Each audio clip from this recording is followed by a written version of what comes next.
I finally found the budget king of tablets. Meet the Poco Pad 5G. With its stunning display and power-packed performance, the Poco Pad here is to prove that you don't need to break the bank to get top-tier performance. Don't miss this video, as today we are taking a deep dive into why the Poco Pad is redefining what you can expect from a budget tablet. My name is Prithviraj and I create videos on productivity, tech and life. Let us kick things off with the design of the Poco Pad 5G. Right out of the box, the tablet gives you a solid first impression. It features a sleek and modern design with an aluminum body that feels robust and premium. Despite of it falling in the budget segment, Xiaomi hasn't skipped upon the build quality. It's got that slim profile at 7.5mm thickness and it weighs around 568 grams, making it quite comfortable to hold for extended periods. It also has this duotone texture, creating a separation along with the camera bumps. The bezels here are minimal but still wide enough to provide a good grip, which is a thoughtful touch for a budget device. On the top we have the power button and the speaker grills. At the bottom we again have the speaker grills, USB Type-C port and a headphone jack. On the right side we have the volume buttons and the SIM card as well as a micro SD card slot. And on the left side we have a whole lot of absolutely nothing. The Poco Pad 5G definitely stands out with its sharp, edgy design that makes it look like it belongs in a much higher price bracket. And as the name suggests, it has 5G SIM support, so you won't really have to rely on Wi-Fi all the time. The 5G capability is a huge plus for a budget tablet, as this thing kind of future-proofs your device for faster internet speeds. Which brings us to the next segment, which is also one of the main selling points of the Poco Pad 5G. It boasts a 12.1 inches IPS LCD display with a resolution of 1600x2560 pixels. The display is vibrant and crisp,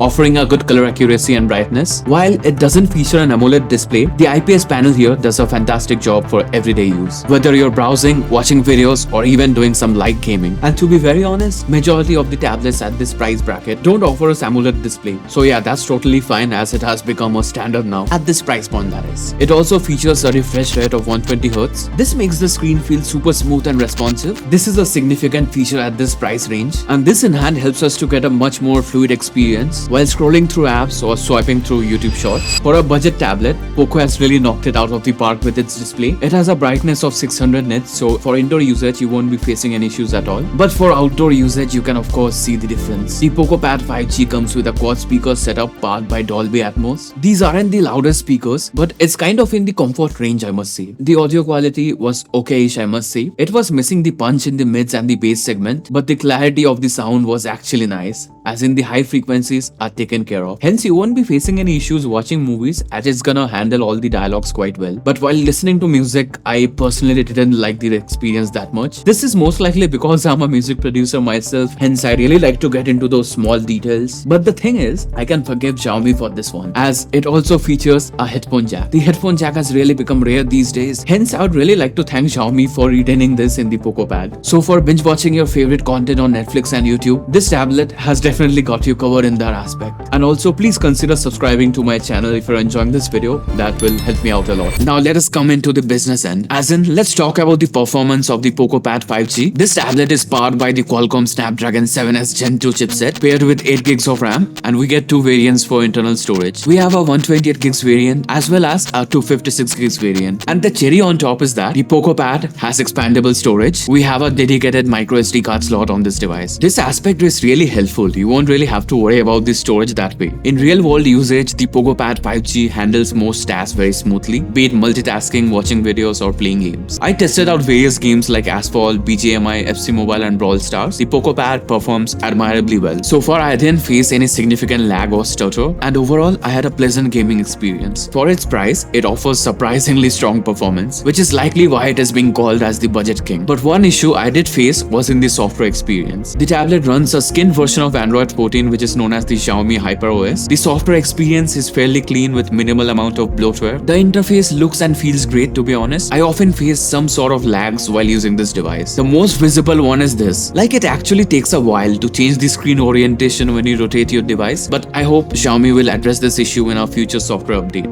Ignoring the occasional lags, the multitasking experience was great on this device. I faced no issues using my day-to-day apps like Todoist and Notion. Also, I was able to edit my photos quite nicely on Lightroom Lightroom. If you wanted to edit your videos here, then it can actually handle basic video editing quite nicely. But the moment you get into those more higher end stuff, then it will definitely start to struggle a bit. Alright, let's talk about the cameras. It looks as if it has a dual camera setup, but it only has one camera. The second one is actually a flash. I didn't really notice this aspect at first unless I actually switched on the flashlight. Xiaomi have actually added the second camera bump just for the aesthetics. It comes with an 8 megapixel rear camera as well as an 8 megapixel front camera. The rear camera is adequate for scanning documents or taking casual photos. The front camera lies in the horizontal bezel, hence making it ideal for video calls and online meetings. So this is the front camera test of the Poco Pad. The sound is also coming from the Poco Pad 5G. And to be very honest, I kinda like this one because it is more wide in comparison. And as you can see, it has a decent enough quality for you to attend video calls and stuff like that. Overall, even at this low light situation, it's still performing well, to be honest. Battery life is another strong suit of the Poco Pad 5G. It comes with a solid 10,000 mAh battery. It quite comfortably lasts a full day with mixed usage. And for moderate use like streaming, browsing and some gaming as well, you can easily get 8 to 10 hours of screen on time. And it also supports 33 watts fast charging on top of that. One of the standout aspects of the Poco Pad 5G is its productivity potential. While it is marketed heavily as a media device, this tablet also supports a stylus, which makes it a versatile tool for those who need to get some work done on the go. But this is where I faced issues. The official stylus of the Poco Pad 5G, which is the Poco Smart Pen, isn't available in India as of now. I even tried to order it from the official website, but I had no luck. Hence, I had to test the note-taking aspect using these universal styluses that we have from Amazon. I will try to create an updated version of this video if I somehow manage to get my hands on to the Poco Smart Pen. But as of now, I tested the writing and drawing experience using this third-party stylus. And I'll be honest, I didn't really have a great experience using this. I had to put a lot of pressure while writing. This is one of the primary reasons why I often prefer the official styluses as they are more optimized. But this stylus actually worked well with my OnePlus Pad 2, but not on this device. Surprisingly enough, even with third-party stylus, I kinda got a good writing experience here on this default app. The app is known as MI Canvas. It rather felt natural writing on this app. But weird enough, I struggled writing with this pen on the Xiaomi Notes app, whereas the Canvas app kind of performed better in comparison. I also tested this out on other note-taking apps like Notewise, Nebo and some others, but I had no luck there as well using this third-party stylus. But there is one app called Bamboo Paper and this kind of performed well in comparison. So if you're a student and you're looking for a device primarily for note-taking, then I would recommend that you wait for a bit, as the writing experience won't be good using the third-party styluses. So please wait for the official Poco Pen to arrive, else you can simply check out other options at this price point. We'll talk about this aspect a little bit later. But for now, here's a screenshot of the current pricing of the Poco Pad 5G. And I must say, in this price segment, this is really a beast of a tablet. So, what's the verdict? Is the Poco Pad 5G the budget king of tablets? And more importantly,